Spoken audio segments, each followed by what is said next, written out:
Zarlar attavşır.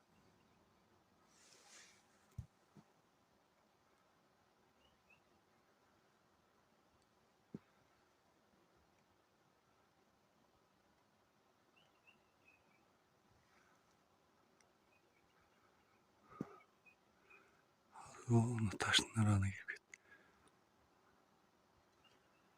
Sayrağına hani ki. Hani ki. Sayrağı dedi.